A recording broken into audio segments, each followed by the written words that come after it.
Welcome to In Pursuit of Truth. This is your host, Sir Patrick Mac-tacular. I'm the dude that's bringing you the bacony, cheesy, championship-y goodness. That's right. And speaking of championships, I got a championship to celebrate of my own. That's right, boys and girls. You are looking at the first annual Montebank Award winner for Best Q Anonymist. That's right. Don't believe me? It's true.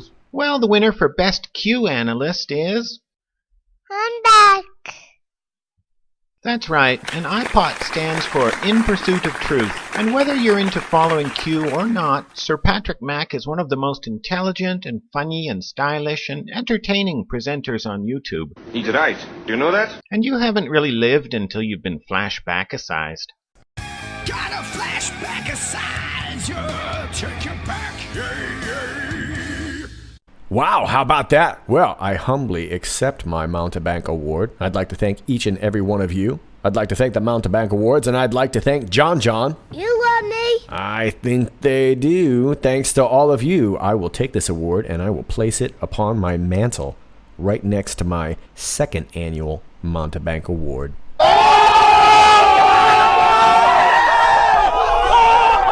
Oh, first day of the new season, and already Sir Patrick Mac is talking that Sir Patrick Smack-tacular. Well, look, don't hold it against me. It's just entertainment. I'm not the only one calling people out. I'm over here on MikeCernovich.com. Tom Arnold challenged me to a charity boxing match. I accept. Do it. Do it. Yeah, this needs to happen. Roseanne's ex-husband, Tom Arnold, has challenged me to a charity boxing match. And here's the tweet right here from the 13th. I will destroy you. Time and place, Cernovich. And don't pretend you didn't back out last time. Nazi lover Jesse James offered to sub for you when you two pals were on InfoWars, but he chickened out too. It's 2019. Trump is toast. All is forgiven. Let's do this, little man. And Cernovich says, Tom Arnold tried getting me to box him. He's 59, never trained. Told him $10,000 for charity, but he couldn't come up with the money. Roseanne alimony must have run out.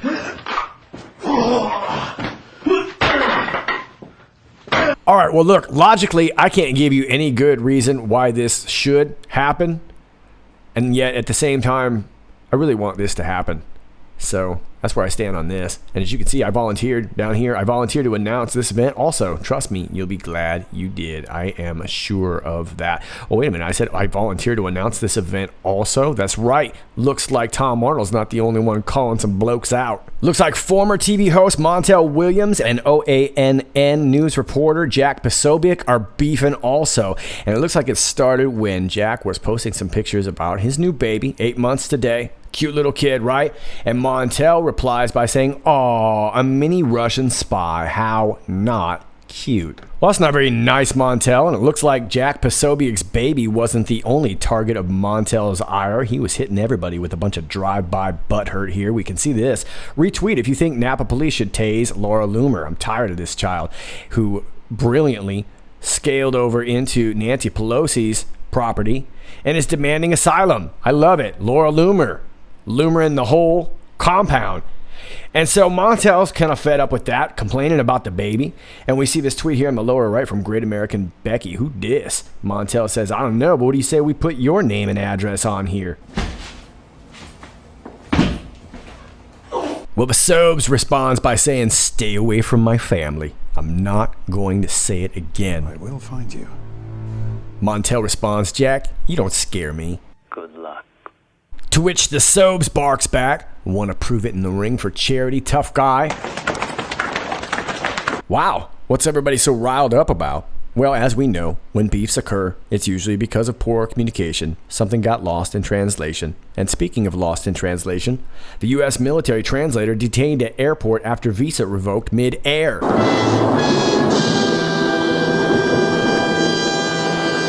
From thinkprogress.org, U.S. Customs and Border Protection detained a U.S. military interpreter and his family at George Bush International Airport in Houston, Texas last week after their visas were canceled mid-air. According to the Houston Chronicle, Afghan national Mohammed Asif Mutawakil, along with his wife and their 5 children, boarded a plane from Afghanistan without a problem, but learned U.S. Customs officials had revoked his visa upon arrival. The family first caught the suspicion of CBP after they handed officers an unsealed document containing their medical records.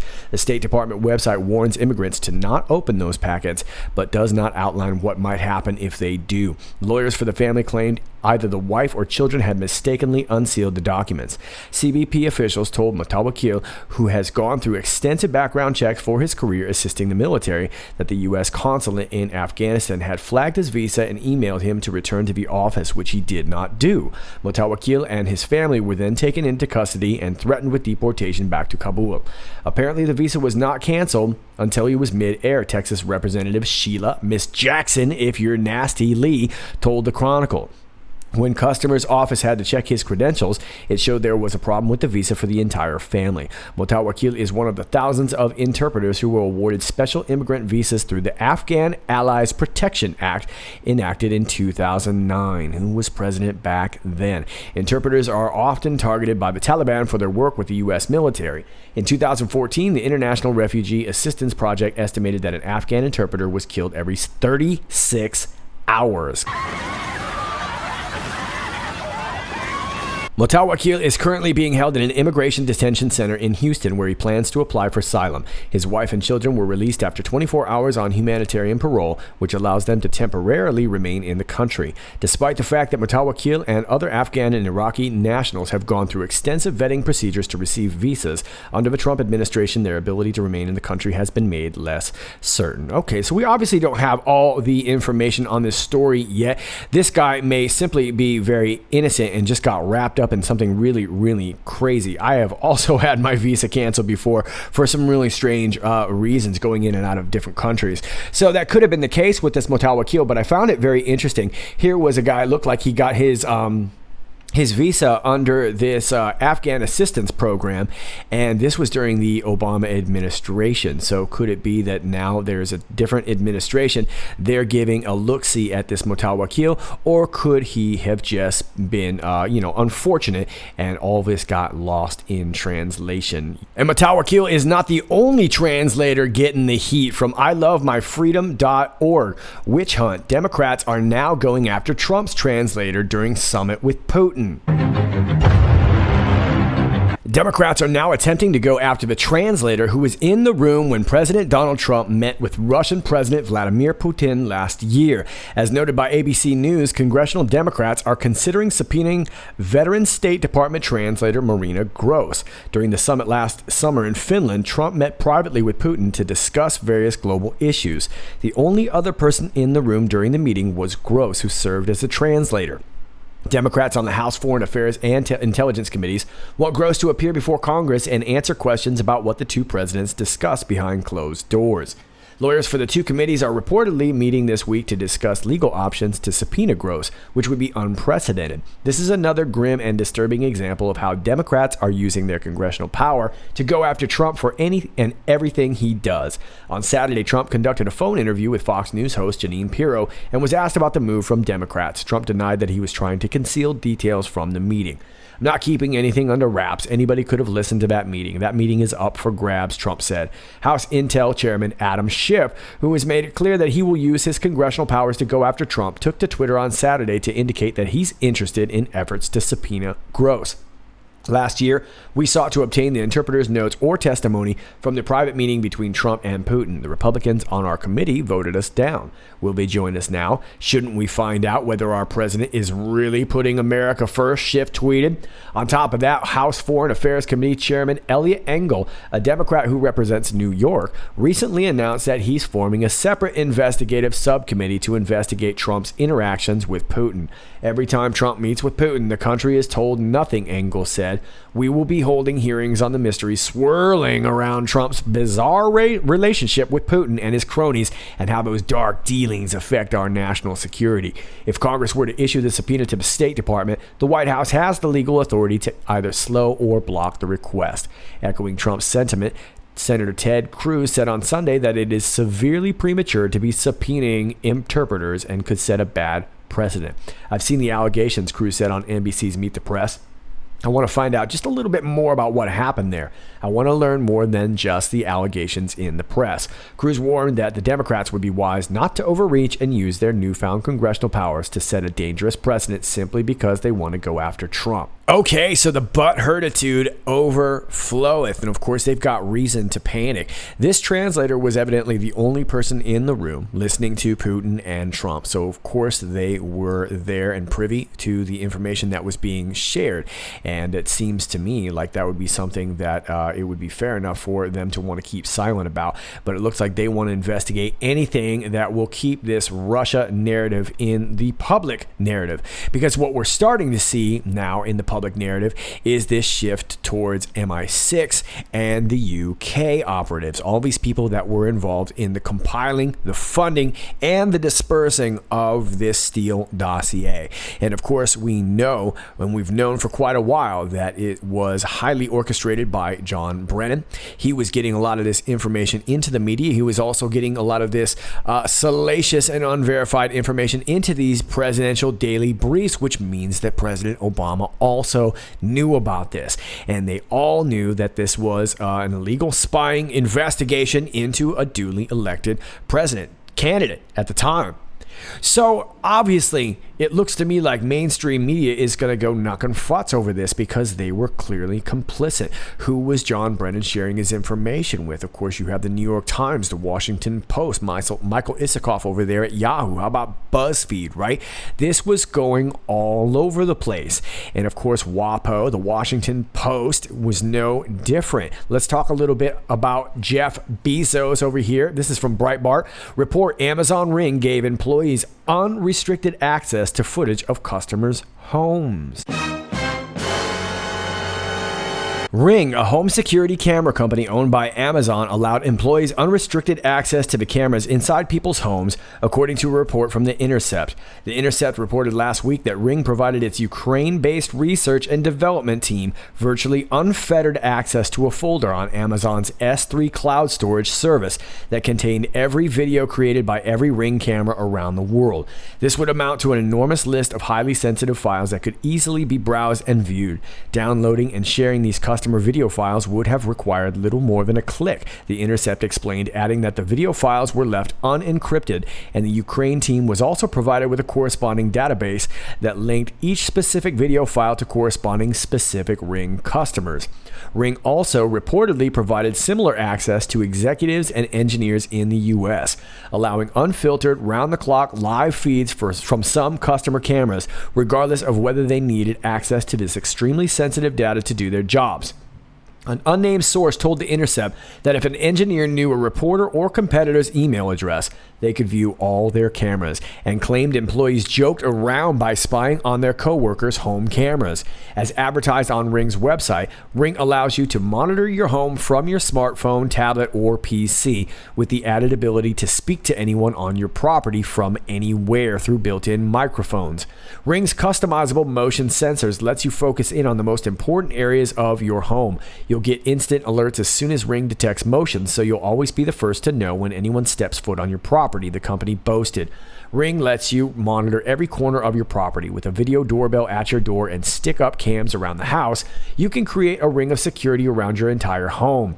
Ring has denied the claims in the Intercept's report, with a spokesman declaring Ring employees never have and never did provide employees with access to live streams of their Ring devices. You sit on a throne of lies. Okay, so this is all kinds of creepy. And of course, we know that Amazon is not the only crew that is spying on everybody, but the reason why this is so important is because, of course, Amazon also owns the Washington Post. And President Trump has come out talking some serious smack against Jeff Bozo, essentially calling him a clown, and a clown is a CIA asset, right? Now, let me rememberize you of something. Gotta rememberize some things we talked about. Yeah. Taking you back to an article that we've talked about twice now from July 17th, 2014. The details about the CIA's deal with Amazon. Now, we're not going to go through this because we have before, but I want to point out a few things that really kind of lends credence to why Jeff Bezos, the Washington Post, is so dead set on trying to get rid of Trump. And it really kind of speaks right here in the beginning. The intelligence community is about to get the equivalent of an adrenaline shot to the chest. This summer, a $600 million computing cloud developed by Amazon Web Services for the Central Intelligence Agency over the past year will begin servicing all 17 agencies that make up the intelligence community.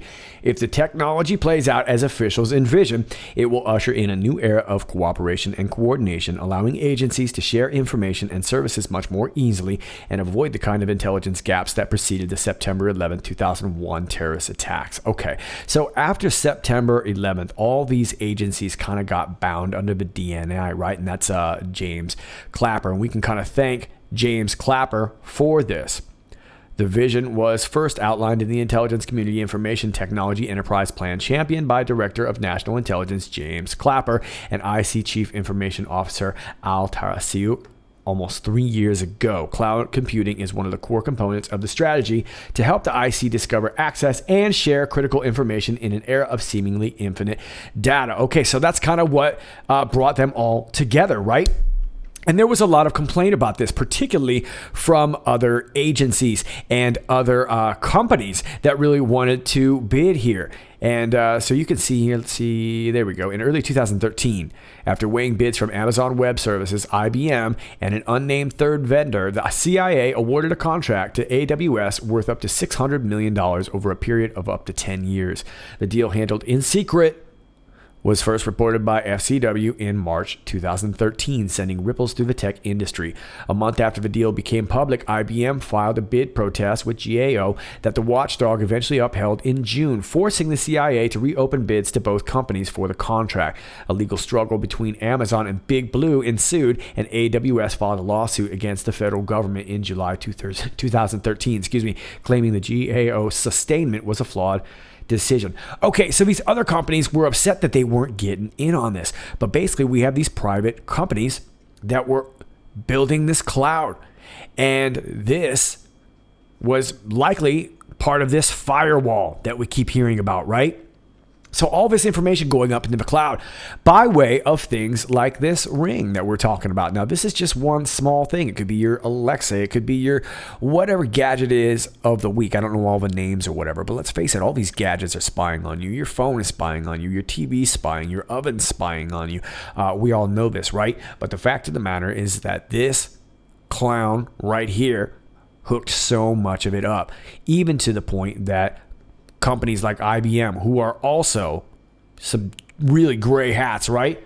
They were complaining about not getting in on the action. And that's how a lot of this information was getting shared, likely through things like Ring that were just grabbing people's cameras and going ahead and spying on the entire nation. Thanks, Jeff. I will leave you that article from The Atlantic down below. If you have not checked it out, I highly suggest that you do. It really puts into perspective the mainstream media's relation with both the CIA, the FBI, the DOJ, all the alphabet agencies, right? How they were getting their information through guys like James Clapper and, of course, John Brennan. And you can see the Washington Post had a very vested interest in information, in data. They wanted everybody's data. They wanted to sell it to other people, and we're likely passing it amongst these different intelligence agencies, right? So Jeff Bezos definitely has a lot to lose. Now, as far as some of his personal issues that are going on right now, I haven't really covered them too much, but it would suggest to me that it could be some factions trying to distance themselves from what is about to happen. President Trump has alluded to the fact that not only the New York Times, the Washington Post are both failing. Of course they are. They're struggling. But President Trump seems to be alluding to the fact that they may dissolve altogether at some point. Let's hope that he's right. But like I've said before, it would not surprise me to find out that many of these media conglomerates already had this FISA D-class, or as I call the Whopper with cheese. And so you can see exactly why they are railing against Trump. And speaking of Whopper with cheese, I'm over here on the White House. Earlier this evening, President Donald Trump treated the Clemson Tigers football team to dinner in the state dining room. Hashtag all in. Well, congratulations to the Clemson Tigers, who I did not catch the game. I don't watch much football, but I heard it was actually a really great one from my football loving friends. And as you can see, because of the shutdown, it looks like the White House chefs are not around. So it looks like they called out for some McDonald's. Looks like we got Filet-O-Fish there. We got, oh, look at the Big Mac. That is most certainly a shout out to me. Looks like we got pizza in the background. Look at that. French fries in presidential cups. That way you can walk around with those. And when you see the president, you can be like, pardon me, Mr. President, while I eat these fries. Right? And there's the president right there, laying out the spread. He's like, look, there's no cooks here, so enjoy. Laid out some salads there too. And President Lincoln back there, he's got his hand in his chin. He's thinking, he's like, even though I know what's at all these restaurants, I still like to look at the menu. Yep. So there you go. And of course, the fellas tore into it. But what I really enjoyed about this whole meeting, from what I saw, is that the football players genuinely looked very enthusiastic about being at the White House. So did the coaches. It was a really, really nice vibe. And of course, young men are going to tear into food. Now, I'm not going to get into, of course, the crap food that McDonald's is. We all know that. But I still think the gesture was nice. The POTUS trying to do what he can to be very welcoming to those football players. And that was definitely the vibe that I got out of the whole experience. Now, let's just see a little bit of video from that meeting.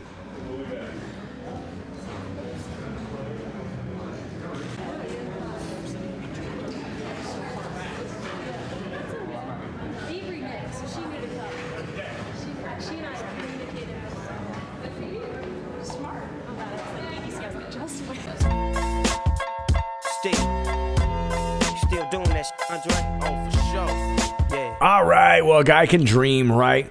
After all, that'd be a cool way to announce a D-class, is to just show the Whopper with cheese. And Mr. President, or Q if you're listening, a bacony cheesy shout out would be real cool for these Anons over this way. All right.